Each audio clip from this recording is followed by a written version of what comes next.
En février dernier, Caroline Receveur a annoncé une grande nouvelle. L'ancienne candidate de télé-réalité devenue blogueuse révélait en effet être enceinte de son premier enfant, fruit de ses amours, avec son compagnon Hugo Philippe. Après avoir raconté son premier trimestre cauchemardesque, la future maman donne des nouvelles de sa grossesse via son blog, et en profite pour évoquer sa prise de poids. Ainsi, au risque de décevoir ses fans, Caroline Receveur assure ne pas savoir combien de kilos elle a pris. Seul mon gynécologue est au courant de ce terrible secret, s'amuse-t-elle. Et si elle n'en sait rien, c'est parce que la jolie blonde ne se pèse jamais au quotidien, et encore moins durant sa grossesse. Je me base essentiellement sur mon bien-être, sur le ressenti que j'ai de mon corps dans sa globalité, indique-t-elle. Je sais quand j'ai pris du poids, et bien entendu j'ai pris des kilos pendant ma grossesse, mais cela étant un processus normal, je ne cherche pas à atteindre ou à ne pas dépasser une norme.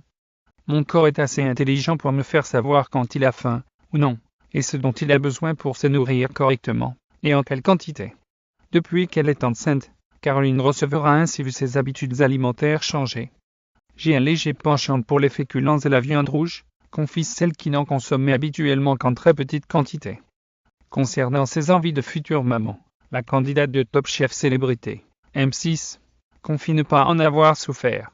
Je n'ai pas plus faim ni moins faim qu'avant. Je mange exactement de la même façon, et quasiment les mêmes choses.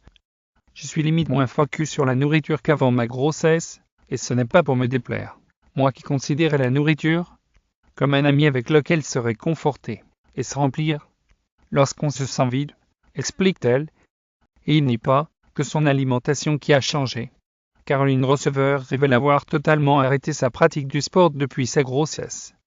Tout simplement parce que j'étais bien trop malade les 3 premiers mois et demi, et mon emploi du temps actuel ne me le permet tout simplement pas, explique-t-elle. Mais attention, la jeune femme est loin d'être sédentaire. Elle bouge, marche, s'aère, et a tout de même hâte de reprendre une routine sportive, dès le mois de septembre prochain après l'arrivée de son petit Marlon,